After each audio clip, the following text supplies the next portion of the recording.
নমস্কার বন্ধুরা, আমার নতুন ব্লগে আপনাদের সবাইকে স্বাগত জানাই। আশা করছি ভালো আছেন সবাই, যে যেখানে আছেন। আমরাও খুব ভালো আছি।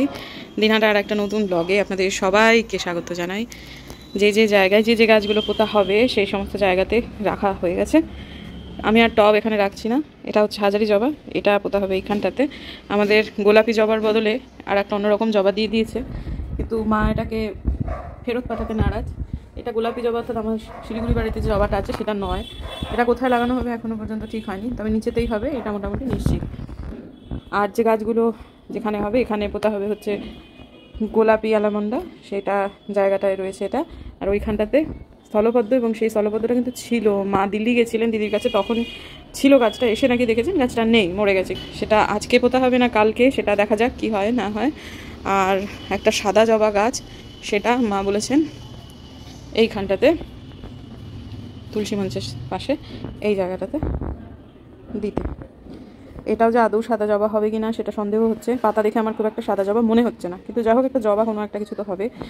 হাইব্রিড জবাগুলো হলো একদম দেশি জবা ছাড়া না ফুটতে চায় না। এখন দেখি আমি, সাদা জবা ওপরে আছে, ওখান থেকে কোনো একটা জায়গায় কাটিং আমার দ্বারা হয় না ভালো, কিন্তু তবুও চেষ্টা করব একটা কাটিং করার, দেখি হয় কি না। ভেজা মাটি লাগবে, এটাই আর কি কথা। আর এখানে একটা লাগানো হয়েছে, রাখা হয়েছে, সেটা হচ্ছে জেট প্ল্যান্ট। জেটটা এখানে হবে না, কারণ জেট একটু রোদ্দুর লাগে। নিচে প্রথমত জেট প্ল্যান্টের জন্য খুব একটা উপযোগী না, কিন্তু ওই পুবে রাখতে হয় সেই জন্যই। তো জেটের জন্য খুব ভালো হবে হচ্ছে ওই এই জায়গাটা, এখানটা। আর আমি পদ্ম গাছ মাকে দিচ্ছি না, কারণ পদ্ম গাছ মেনটেন করতে গেলে কাজের লোকেদের উপর নির্ভরশীল হতে হবে। আর ডেঙ্গুর মশার একটা সম্ভাবনা আছে। মার এই বয়সে অত ঝুঁকি নিয়ে কাজ নেই, নাহলে মার আবার খরচ হয়ে যাবে, কারণ নাহলে ওভারফ্লো করানোটা ডিফিকাল্ট হবে। 7 দিন পর তো জল ওভারফ্লো আপনাকে করতেই হবে। সেক্ষেত্রে আবার সেই প্লাম্বারকে ডেকে আর একটা ট্যাপ বসানো, তারপর সেটা পাইপ দিয়ে সেটাকে ওভারফ্লো করানো। একটা টবের জন্য অত তামঝামের আমার মনে হয় না, একটা গামলার জন্য দরকার আছে। আগে যে জিনিসগুলো খুব অনায়াসে বলতে পারতাম যে এটা করলেই হবে করলেই হবে, এই যাত্রায় এসে আমার কিছুটা সে ব্যাপারে আমি একটু সাবধান হয়েছি। কিছু জায়গায় স্বেচ্ছায় সাবধান হওয়াটা খুব বেশি জরুরি। তা যার ফলে আমি মাকে বলেছি, মার খুবই পদ্মের ইচ্ছা, কিন্তু আমি বলেছি ঠিক আছে তাহলে তুমি তোমার মতো ব্যবস্থা করে নাও, কাউকে দিয়ে একটা, তুই ছাড়া আমাকে কে বা করে দেবে। হ্যাঁ, তো কিন্তু আমি ঠিক আছে, কেউ না কেউ নিশ্চয়ই করবে। আমি আর সেই ব্যবস্থাটা বা ওই ঝুঁকিটা আর কি আমি নিতে চাই জন্যই মাকে আমি পদ্ম দিচ্ছি না। আমার পদ্ম শিলিগুড়িতেই ভালো হবে। তো যাই হোক, আজকে হচ্ছে ভীম একাদশী, অনেকে পাণ্ডব একাদশীও বলছে। তা এখন আজকের দিনটা খুব ভালো দিন। আমি দিনহাটাতে এসে এই সমস্ত নামগুলো জানতে পারছি, অন্যথায় আমার এইসব নামগুলো শিলিগুড়িতে খুব একটা মনে টনে থাকে না। আমি অত পালিও না, মাও যে খুব একটা পালছেন তা না। তবে আজকে ঈদও, যার ফলে মমিনাদি সকালবেলা উঠে বেরিয়ে গেছেন। আজকে মমিনাদি সকালেতে বেরিয়ে গেছেন, একবারে রাতে ফিরবেন। মাঝখানে সময় সব বাড়িতেই বুড়ি ছোঁয়া করে কাজ করে সে বাড়ি চলে যাবে, খুব স্বাভাবিক। তার একটা আজকে বছরকার দিন, পরব। তো আর আমাদের যে মেয়েটি আরেকজন আছে চন্দনা, সেও চলে গেছে, সে আজকে মাসান ফাটে যাবে তার পরিবার নিয়ে। তো সেও কাজ করে সকাল সকাল বেরিয়ে গেছে। আজকে বাড়িতে আমি এবং আমার কন্যা আর আমার মা এই মুহূর্তে আছি। জলখাবারটা খেয়ে চানে ঢুকবো। চানটা অনেক তাড়াতাড়ি আজকাল হয়ে যাচ্ছে, কিন্তু আমি মেয়েকে বলে দিয়েছি, বা মায়ের পুজো হতে বেরিয়ে আছে, আমি মেয়েকে বলে দিয়েছি যে আমি পুজো সেরে বেরিয়েই একটু হনুমানজির মন্দিরেতে যাবো। কালকে আমাকে হনুমানজির মন্দিরে গিয়ে আমার খুব ভালো লেগেছে। একটা শিবের মন্দির, অ্যাকচুয়ালি হনুমানজি একটা জায়গা আছে। হয় কিছু কিছু ব্যাপার অনেক সময় আমার জন্য, যেটা সব কিছু সবসময় যে ভাষায় ব্যাখ্যা করা যায় তা না, তবে যেটা হয়েছে সেটা আমার জন্য খুব মঙ্গলজনক হয়েছে, এবং আমি খুব খুশি, সত্যি কথা। একটা জিনিস আপনারাও সাক্ষী থাকুন, এই যে দেখুন মা পুজো করছেন, উপাচার নির্ভর পুজোয় নিচে কাজ করেন সবসময় ঝুঁকে ঝুঁকে এবং দুটো পায়ের ওপর ভর দিয়ে। প্লাস্টিকের টুল, এখন আমি পেছনে বসে আছি সেই জন্য খুব কনসাস হয়ে সাবধানে করছেন, কিন্তু এমনিতে হয় 2 পায়া নাহলে 3 পায়ার ওপরে ভরসা করে বেশিরভাগ ঠাকুরের সময়টাতেই কাটাচ্ছেন। এবং যদি বাই চান্স কোনো অঘটন ঘটে যায় তাহলে সামনে কিন্তু জলে প্রদীপ। আমি ব্যাপারটায় সাবধান করেছিলাম, সামনে একটা জল চৌকি দিয়ে ব্যাপারটাকে উঁচু করতে বলেছিলাম, কিন্তু আমার মা তাতে রাজি নন। আর এত সামান্য ব্যাপারগুলোতেও, মানে এই যে জিনিসটা ঘটতে পারে সম্ভাবনাতে, মানুষ মরে একদিন, জন্মায় একদিন, বিপদ হয় একদিন, অ্যাক্সিডেন্ট হয় একদিন, মানুষের জীবনে কিছু কিছু জিনিস ঘটে একদিন, সেই জন্য মানুষকে আগে থেকে সাবধান থাকতে হয়। কিন্তু এই যে সামান্য কথাটা বোঝাতে আমাকে এত লড়াই করতে হচ্ছে এখন, যে আমার সমস্ত পজিটিভ এনার্জি ড্রেন হয়ে যাচ্ছে, সেই জন্য আমি কিন্তু ব্যাপারটাতে ক্ষান্ত দিলাম। কিন্তু আমি এটা বারবার সাবধান করেছিলাম, সেইটা আমি আমার নিজের কাছেই এই নথিটা থাকুক, যে আমি কিন্তু এটা বারবার বলেছিলাম। মার বক্তব্য 1998 সাল থেকে আমি এইভাবেই করে আসছি, আমার কিছু এতদিন হয়নি, আর হবে না। দেখা যাক, ঠাকুর ভরসা, যেন সব ঠিকঠাক থাকে, এইটুকুই কামনা। ঠিক আছে, ঠিক আছে। আপা আসলে বলবি ফোন করতে একটু। একদম পারফেক্ট পাগলা দাশু। কিছু বুঝতে পারছে না। এই যে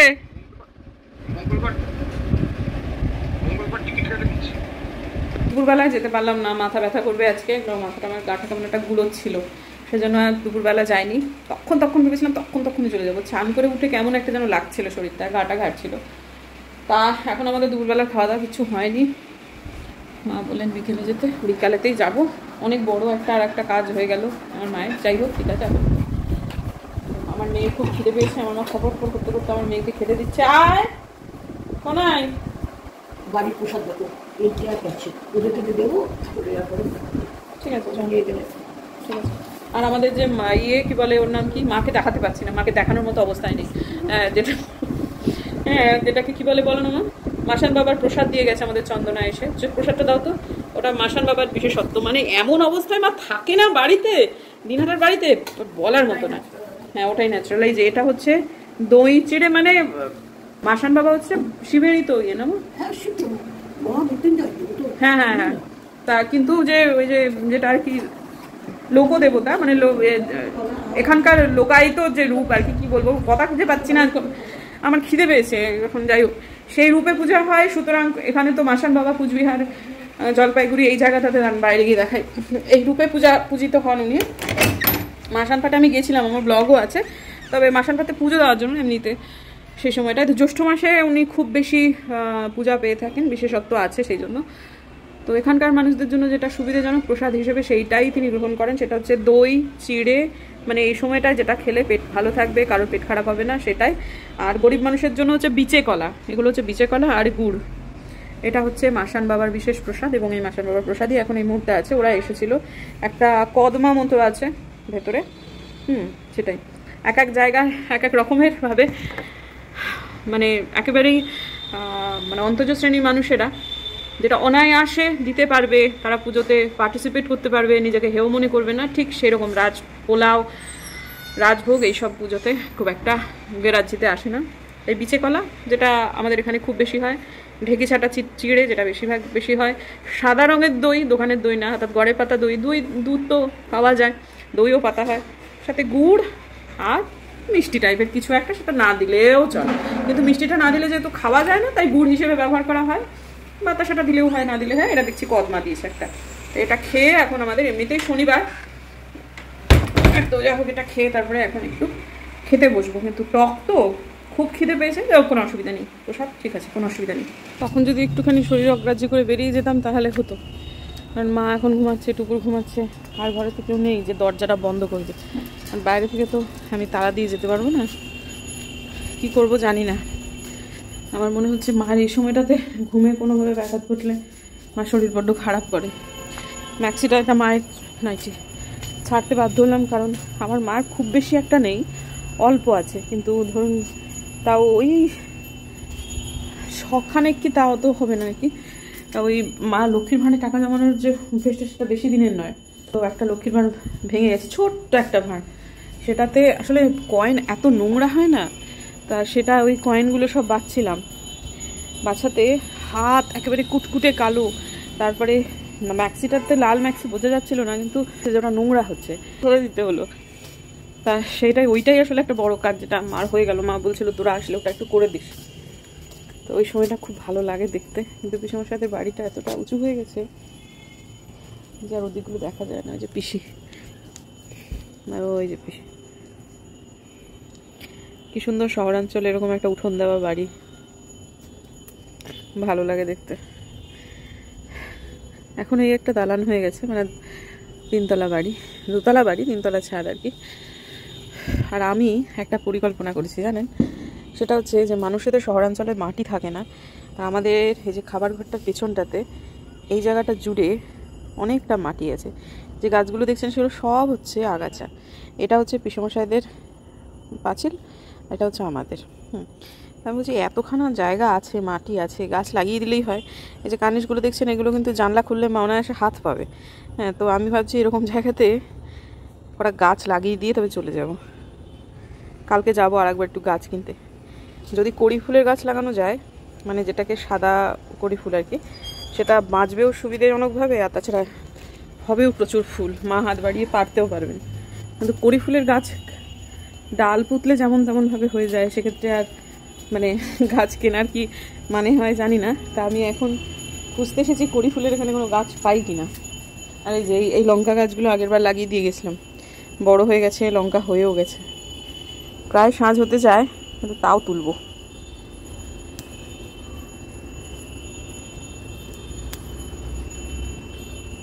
যাচ্ছি হনুমানজির মন্দিরে, কুকুর এতক্ষণ করছিল, এখন একটু বিশ্রাম নিচ্ছে।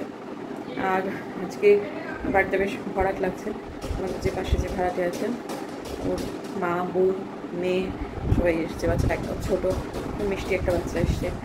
আমাদের বাড়িতে আজকে সত্যি একটু হই হই জমজমাট একটা ব্যাপার তৈরি হয়েছে। ঘুমাচ্ছিল, তারপরে উঠেছে, উঠে আবার কিছুক্ষণ পড়লো, পরে আবার শুরু।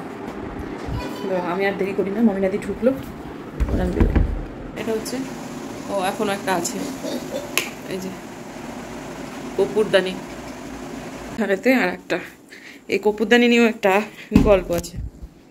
গল্পটা কি বলি তাহলে, তার আগে বলি মার শরীরটা ভালো নেই, মার খুব ঠান্ডা লেগেছে। ঠান্ডা লেগেছে মানে শিলিগুড়িতে থাকাকালীন কদিন তো মশারিতে শুচ্ছিলেন না।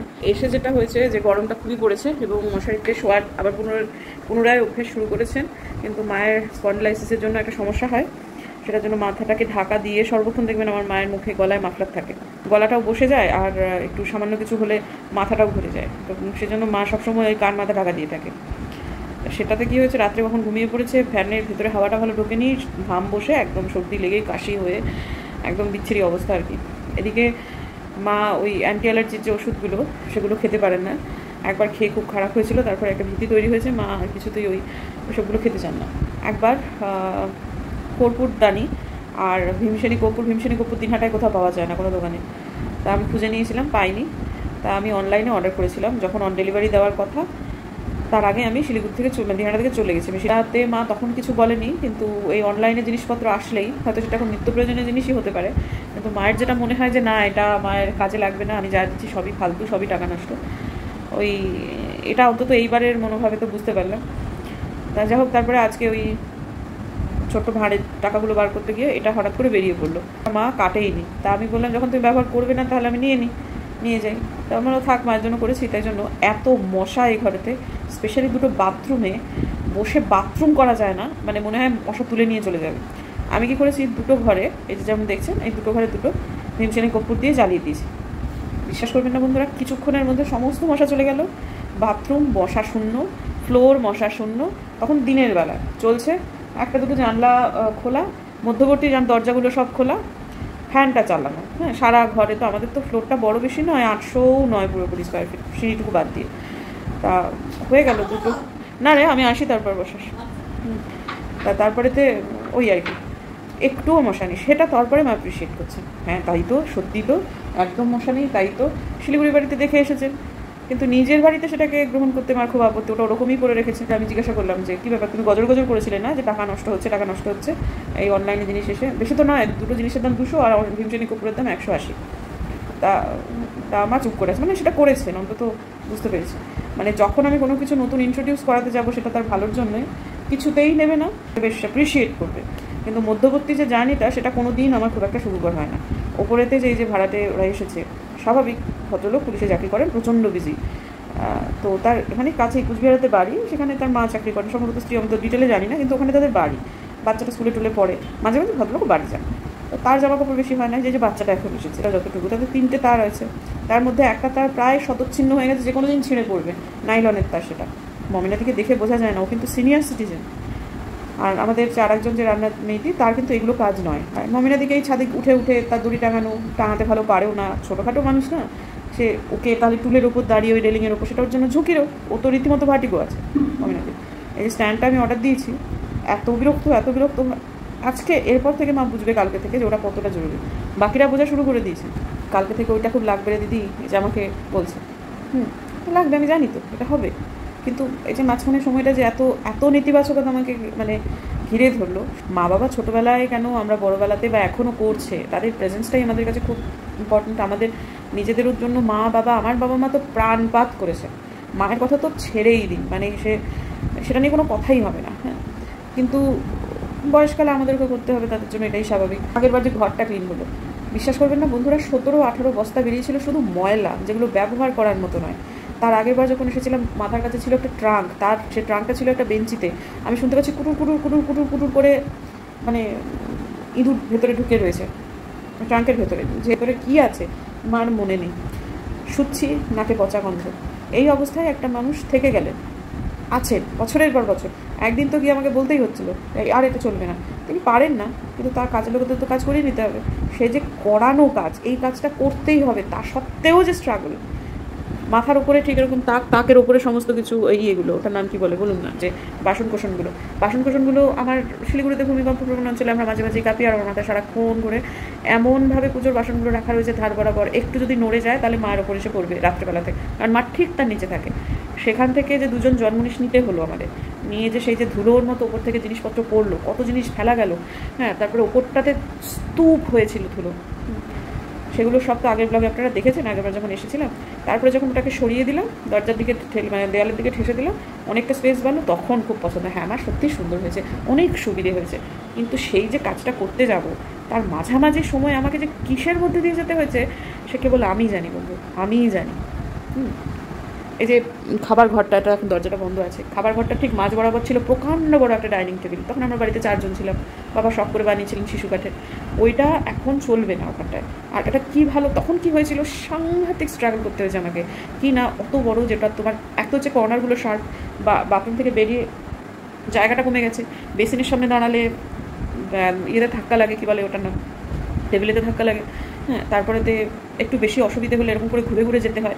আর আমরা বছরে 11.5 মাস থাকি না, আমাদের অত বড় ডাইনিং টেবিল দিয়ে মা রাখার জন্য লাগবে কেন, দেওয়ালের দিকে ঠেসে দিয়েছি। কিন্তু ঠেসে দিতে গিয়ে ওটাকে কাটাতে হয়েছে, নিখিলবাবু লোক দিয়ে তারা কাটিয়ে তারপরে সেটাকে দেওয়ালের দিকে ঠেসে দিয়েছি। মাঝখানটায় এখন পুরোটা খালি হয়েছে, যাতায়াতের সুবিধে হয়েছে। মমিনাদি গরমকালে নিচে ওখানটায় থাকে, সরাসরি ফ্যানটা যেহেতু, আর ওখানে একটা খাট রাখতে হয়েছে, কারণ মমিনাদি শীতকালে ওই খাটটাতে শোয়।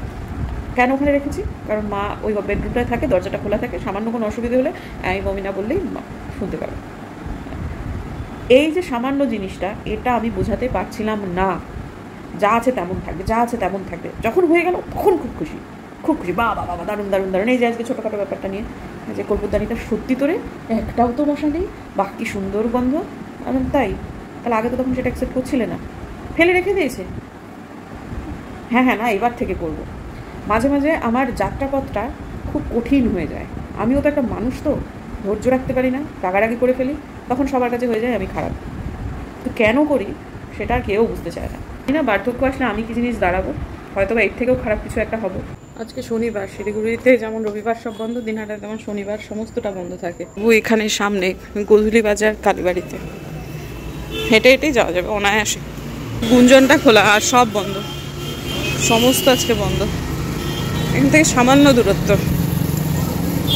হেঁটে বোধ হয় 2 মিনিটও না, সবই চলে এসছে। দাবা ইন্ডিয়া থেকে শুরু করে অ্যাপোলো ফার্মেসি তো কবে থেকেই আছে বাবা। এদিকে দোকান কটা খোলা, ও এটা তো রেস্টুরেন্ট, জামা কাপড়ের দোকানটা খোলা। কি একটা পিৎজার রেস্টুরেন্ট ছিল, কোনোদিন আসিনি।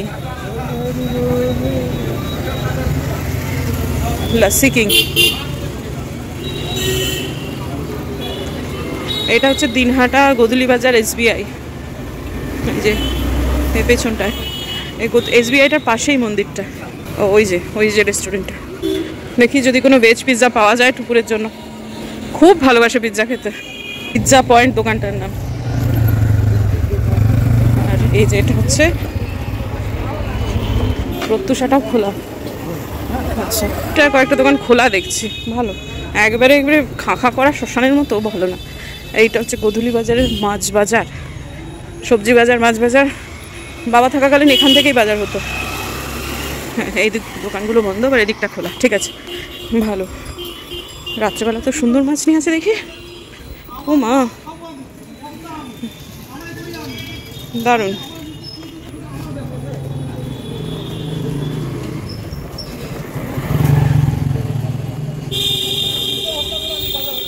এখানে একটা কুইন্স পার্লার আছে, যা আমাকে দিদিকে দুজনকে সাজিয়েছিল, দিদিকে বউ ভাতেও সাজিয়েছিল।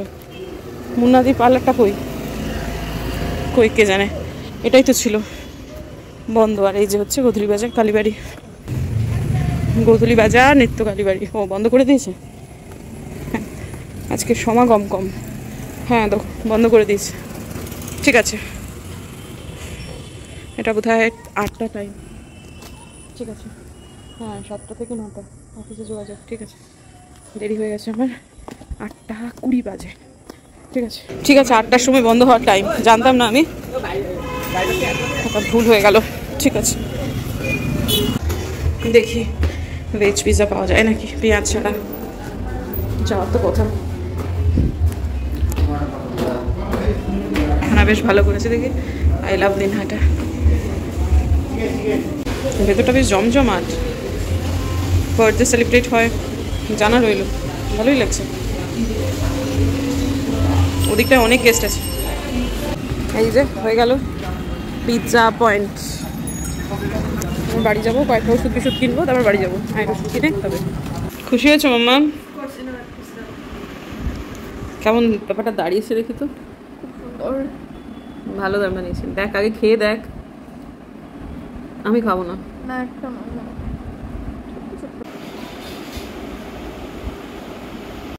ভালোই খেতে, তাই না? খুবই ভালো খেতে। 7-Eleven পিৎজাটাতে খুব বেশি চিজ ছিল, এটা চিজের আধিক্য কম, কিন্তু টেস্ট ভালো, দুটোই ভালো।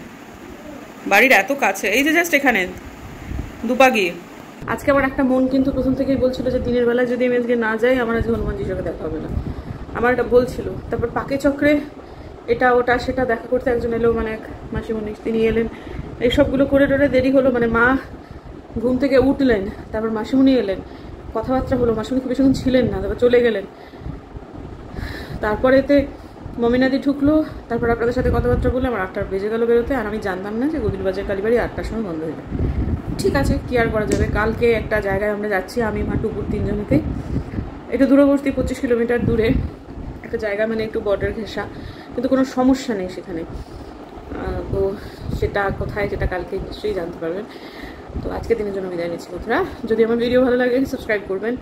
চাচা ছোলা ছ্যাঁচ্ছার করে কথা বলি আমি, যা মনে আসে সেটাই মুখে আসে, সুগার কোট করে খুব একটা আমার দ্বারা কথা বলা হয় না। এটা আমার একটা সমস্যা তো বটেই, অনেক সমস্যার মধ্যে এটাও একটা সমস্যা। তা মাঝে মাঝে একটুখানি চালাকি করতে হয়, আমার দ্বারা কবে সেটা আয়ত্তে আসবে আমি জানি না, চেষ্টা করছি, দেখা যাক। বোকাই রয়ে গেলাম সারা জীবন। ঠিক আছে, দেখা হচ্ছে কালকে একটা নতুন ব্লগে। যদি আমার ভিডিও ভালো লাগে তাহলে প্লিজ সাবস্ক্রাইব করবেন, পাশে নোটিফিকেশন বেলটা অন করবেন, যাতে ভিডিও দিলেই নোটিফিকেশন চলে যাবে আপনাদের কাছে। দেখা হচ্ছে আগামীকাল।